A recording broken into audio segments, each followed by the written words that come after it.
Haleluya, saudara, shalom, selamat pagi. Puji Tuhan, pagi hari ini kita bisa bertemu kembali. Kita mengikuti AMD pagi hari ini. Hari ini adalah hari yang penting, hari yang spesial. Kenapa merupakan hari yang penting? Karena hari ini kita akan melakukan pemilihan umum serentak di 37 provinsi di seluruh Indonesia, minus 1, yaitu Jogja, tidak ada pemilihan. Dan di 514 kabupaten kota di seluruh Indonesia untuk memilih bupati dan wali kota atau wali kota dan memilih gubernur mereka. Jadi hari ini pesta demokrasi yang kedua setelah pemilihan presiden bulan Februari yang lalu. Bulan Februari, ya betul ya, Februari ya. Lalu kemudian hari ini kita akan bersama-sama melakukan pemilihan gubernur, pemilihan bupati atau wali kota di daerah kita masing-masing. Berdoa supaya pemimpin yang dari Tuhan itulah yang akan memimpin setiap wilayah di 37 provinsi di Indonesia dan juga di 514 kabupaten kota. Mari kita datang ke TPS, kita melakukan pemilihan umum, dan pilihlah orang yang tepat, yang melaluinya kita akan menikmati pemerintahan yang baik sepanjang 5 tahun ke depan. Dan berharap ada kerjasama antara gubernur, bupati, wali kota, dan ada sinergi sehingga dari pusat sampai ke daerah ada kerjasama yang baik, sehingga setiap kota, khususnya Indonesia, mengalami kesejahteraan. Amin. Amin. Pada hari ini kita akan bersama-sama merenungkan firman Tuhan. Sebelum kita datang ke TPS, kita akan memilih, kita akan mencoblos.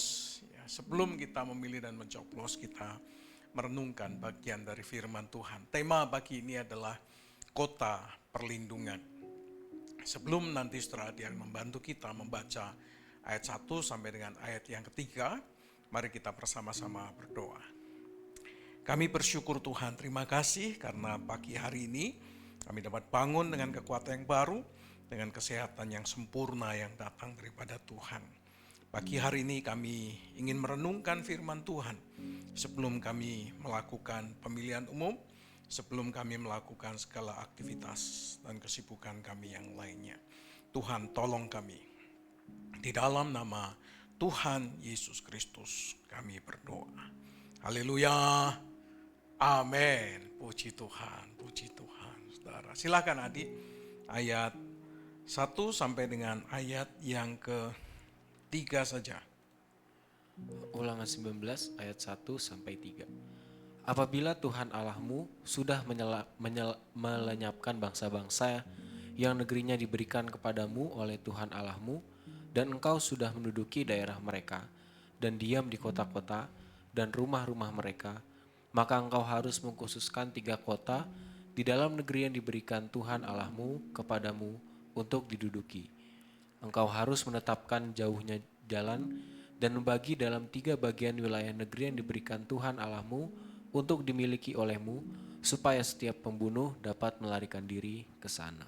Menarik saudara, memang ini belum terjadi, tetapi ini sesuatu yang diperintahkan Tuhan setelah mereka memasuki tanah Kanaan, yaitu apa? Membangun kota-kota perlindungan. Nah, ada 3 kota perlindungan yang Tuhan perintahkan untuk dibangun oleh bangsa Israel atau didirikan oleh bangsa Israel, yaitu untuk mereka yang mencari perlindungan oleh karena satu dan lain hal.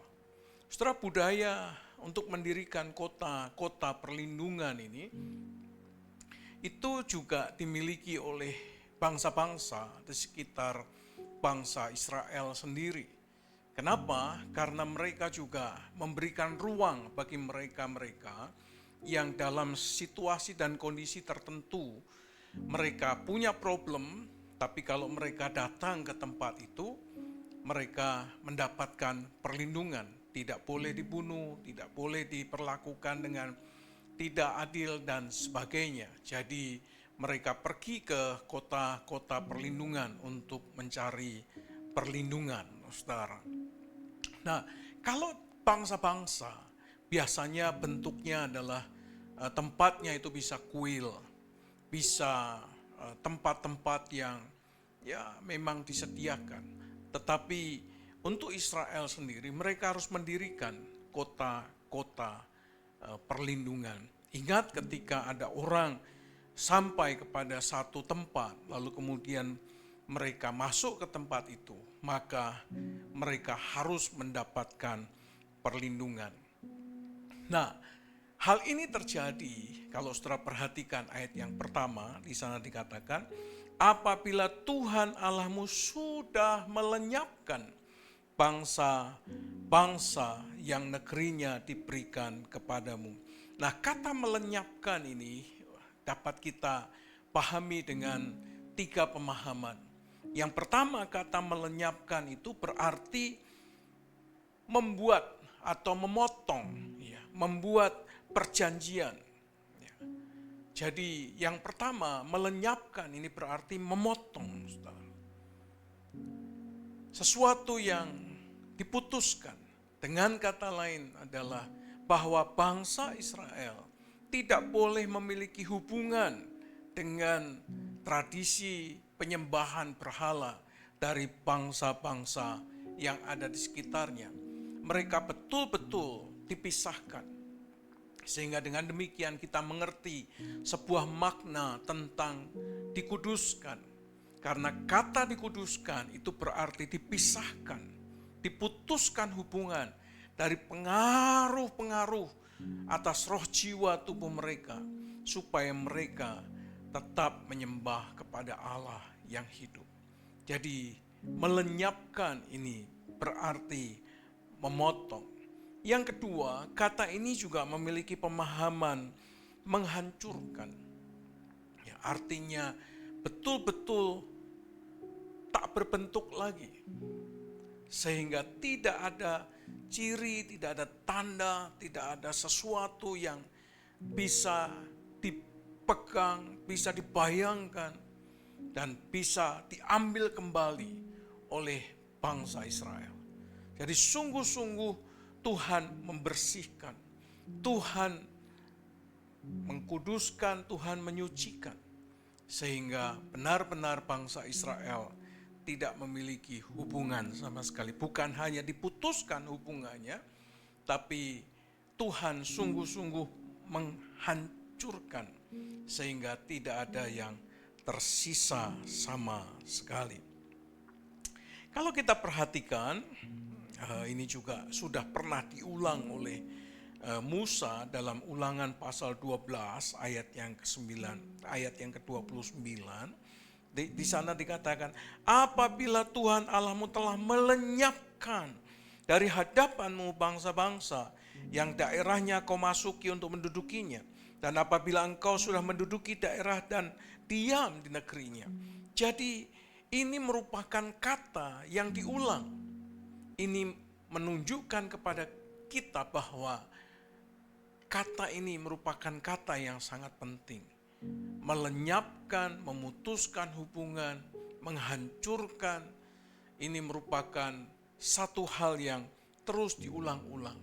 Supaya bangsa Israel, umat Allah benar-benar adalah umat yang dipisahkan dan tidak memiliki korelasi atau hubungan dengan yang lainnya. Nah, makna yang ketiga ini secara harafiah ini berhubungan dengan pohon, yaitu menebang. Ya, menebang artinya benar-benar sampai ke akar-akarnya. Alkitab mengatakan di dalam Matius pasal yang ketiga, kapak tersedia di akar pohon. Barang siapa pohon itu tidak berbuah, maka kapak itu akan menebang pohon itu.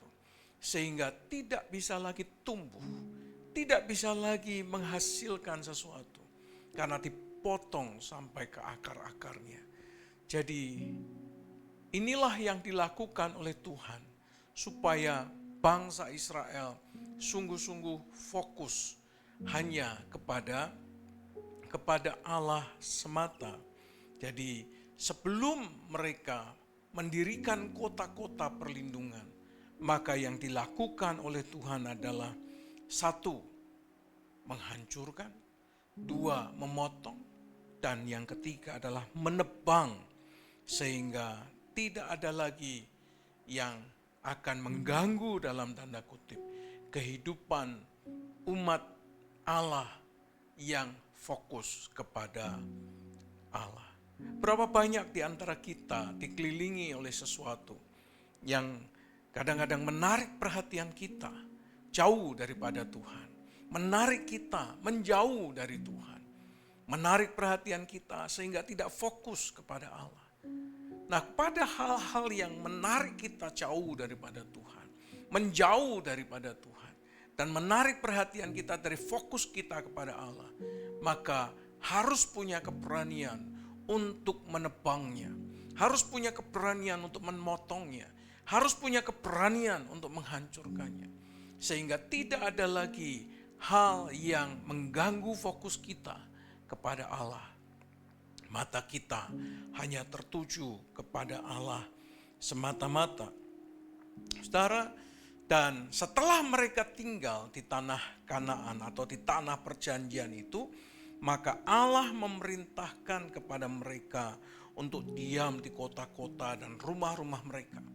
Dan setelah mereka menempati kota-kota dan rumah-rumah mereka, maka Tuhan memerintahkan untuk membangun 3 kota perlindungan bagi bangsa Israel, bagi mereka yang kemalaman, bagi mereka yang mungkin sudah ditutup kotanya, maka mereka bisa ke tempat perlindungan. Bagi mereka yang mungkin akan terkena hukuman dan sebagainya, kota itu menjadi kota perlindungan bagi mereka. Nah, 3 kota ini adalah kota-kota perlindungan Lewi sebetulnya untuk bangsa Lewi. Ya, kalau kita melihat di dalam beberapa referensi baik Bilangan pasal 35 maupun Yosua pasal yang ke-20, maka di sana digambarkan kalau ada orang yang dituduh melakukan pembunuhan manusia di sini, maka mereka dapat melarikan diri ke kota perlindungan untuk mendapatkan perlindungan di kota perlindungan itu. Saudara, para pemimpin kota, kalau ada orang memasuki kota mereka, kota perlindungan ini, maka para pemimpin kota itu harus mengadakan pengadilan untuk menentukan fakta-fakta dari kasus yang sedang mereka hadapi. Saudara, ada begitu banyak bangsa-bangsa di sekitar bangsa Israel juga memiliki kota-kota perlindungan, kota yang digambarkan untuk keselamatan bagi mereka yang akan mendapatkan hukuman. Nah, di budaya timur dekat kuno atau di Mediterania, ini menyediakan tempat-tempat khusus. Kalau di Jawa ada, saudara, walaupun tidak bisa disebut sebagai kota perlindungan, tapi di Jawa itu ada, saudara. Kalau saudara melakukan perjalanan jauh, maka ada gubuk-gubuk kecil yang bisa menjadi tempat untuk berteduh, tempat untuk makan, tempat untuk beristirahat. Disediakan minum di sana, disediakan tempat yang nyaman untuk mereka tinggal, untuk sementara waktu, tidak untuk permanen, tapi mereka bisa menetap di sana untuk beberapa saat untuk beristirahat. Kalau di Jawa banyak, saudara, di sawah-sawah itu banyak gubuk-gubuk yang dipakai untuk beristirahat. Tetapi ini tidak bicara tentang gubuk-gubuk dalam kesementaraan untuk terlindung dari panas terik, terlindung dari hujan, bisa beristirahat untuk makan sejenak. Ini bukan seperti itu. Ini adalah kota tempat perlindungan. Kalau orang masuk ke sana, lalu kemudian memegang tanduk mezbah yang ada, maka mereka harus mendapatkan perlindungan dari kota-kota khusus. Ini menunjukkan kepada kita bahwa Allah memberi perhatian. Allah juga melihat kepada mereka yang bahkan yang paling dianggap yang paling jahat sekalipun. Jadi Tuhan pun ingin menyelamatkan mereka yang jahat, mereka yang berdosa, mereka yang mungkin terancam untuk binasa. Saudara, Tuhan Yesus Kristus datang ke dalam dunia bukan untuk orang benar. Tuhan Yesus Kristus datang ke dalam dunia mencari saudara dan saya. Orang yang jahat, orang yang berdosa, orang yang seharusnya layak untuk dihukum. Tetapi Tuhan memberikan kepada kita kota perlindungan. Supaya kalau kita datang ke sana, kita beroleh selamat, kita mendapatkan perlindungan. Siapa kubu pertahanan kita? Siapa kota perlindungan kita yang sesungguhnya? Tuhan Yesus. Karena barang siapa lari kepadanya, datang kepadanya, akan diampuni dosanya. Barang siapa orang jahat, orang berdosa, datang kepadanya, dia setia untuk mengampuni dosanya. Dia setia untuk memberikan kepadanya hidup yang kekal.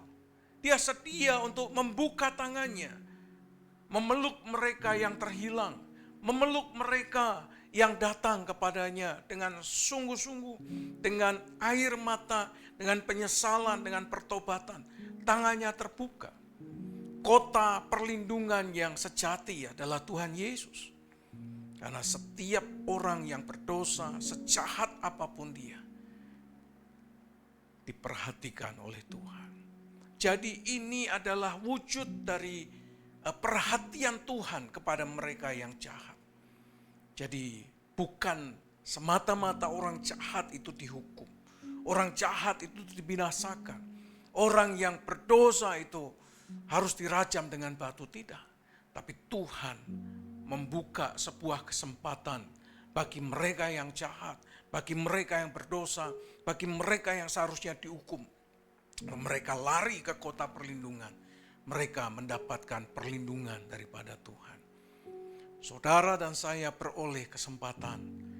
Kalau saudara mengalami situasi yang sulit, saudara berdosa, saudara jahat, melakukan hal yang jahat, sesuatu yang tidak berkenan di hadapan Tuhan. Tapi kalau saudara setia berlari kepada Tuhan Yesus, saudara setiap datang kepada Tuhan Yesus, tangannya terbuka dan dia berkata, "Marilah datang kepadaku, engkau yang letih lesu berbeban berat. Aku akan memberikan kepadamu kelegaan." Saudara, ini wujud perhatian Tuhan kepada orang yang berdosa, orang yang dianggap jahat. Saudara, firman Tuhan berkata, karena begitu besar kasih Allah kepada dunia ini, sehingga ia mengaruniakan putranya yang tunggal, supaya barang siapa datang kepadanya, supaya barang siapa percaya kepadanya, tidak binasa, melainkan peroleh hidup yang kekal. Jadi kota perlindungan adalah simbol perhatian Tuhan bagi mereka yang berdosa, bagi mereka yang dianggap jahat, bagi mereka yang dituduh melakukan kejahatan. Jadi saudara, Tuhan memberikan kepada kita kesempatan untuk kita datang dan memegang tanduk mezbah, supaya melaluinya kita mendapatkan jaminan perlindungan, jaminan anugerah daripada Tuhan. Saudara, dikatakan di ayat yang ketiga, menetapkan jauhnya jalannya, menetapkan jarak satu kota kepada satu kota yang lain. Ini bicara tentang apa? Saudara, ini bicara tentang akses, ini bicara tentang jarak yang sama jauhnya. Saudara, datang kepada Tuhan, itu jaraknya berapa sih saudara? Pujian yang sering kali kita naikkan mengatakan dia hanya sejauh doa sebetulnya. Kita tidak perlu lari dari kota ke kota yang mungkin jaraknya 50 kilo, 100 kilo. Dan untuk mencapainya mungkin kita membutuhkan effort yang sangat berat sekali. Tetapi saudara, untuk mencapai kota perlindungan, untuk mendapatkan anugerah keselamatan. Kita tidak harus berlari jauh 50-100 kilometer atau berkilo-kilometer. Sehingga sebelum sampai pada tujuan, mungkin kita sudah kelelahan. Tetapi untuk datang kepada Tuhan Yesus Kristus, saudara, tidak membutuhkan jarak yang jauh. Dia hanya sejauh doa. Kalau saudara dan saya datang kepada Tuhan melalui doa, saudara, telinganya akan mendengarkan. Firman Tuhan berkata, telinganya tidak kurang tajam untuk mendengarkan doa-doa kita. Tangannya tidak kurang panjang untuk menolong kita. Saudara, aksesnya mudah. Aksesnya terbuka lebar. Bukan sebuah akses yang sulit, yang rumit untuk kita mencapai kota perlindungan.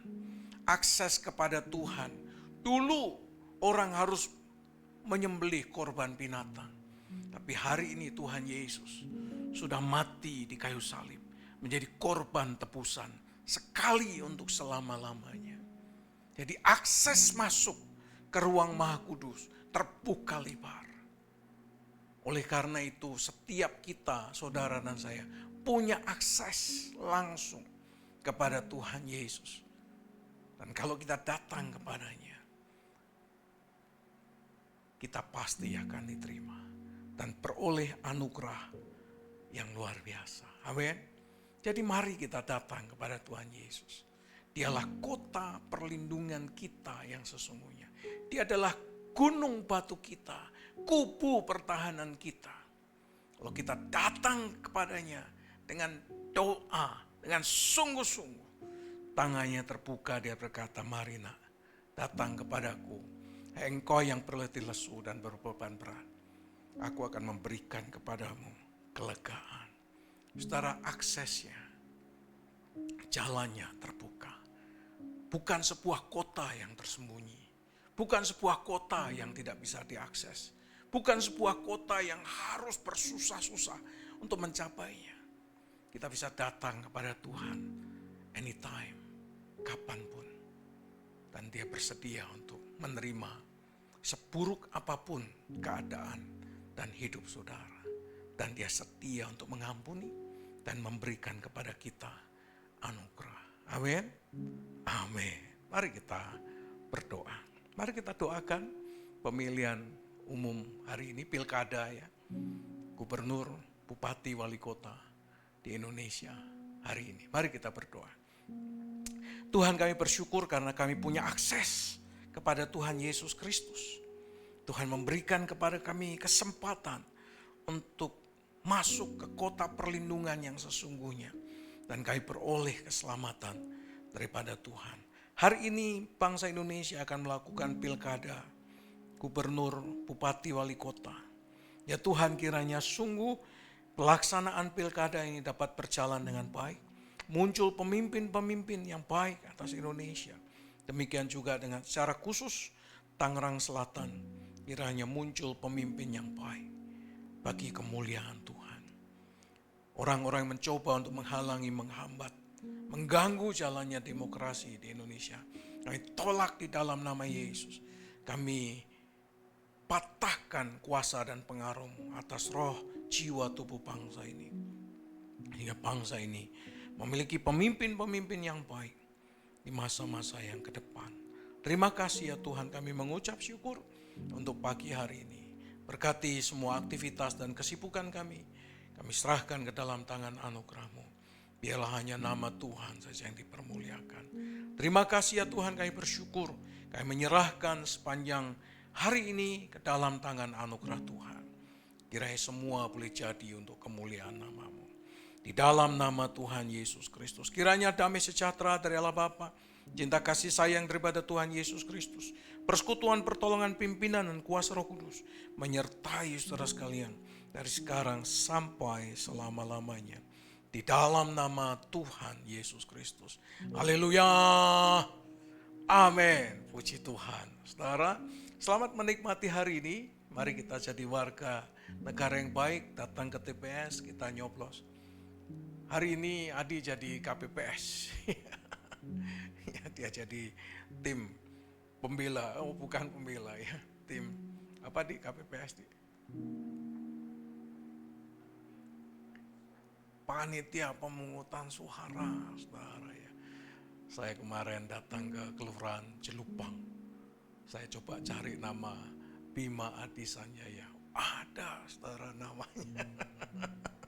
Bima Adi Sanjaya, KPPS 6 ya di Jelupang itu berarti ya, Jelupang. Oke, selamat menikmati hari ini. You are blessed.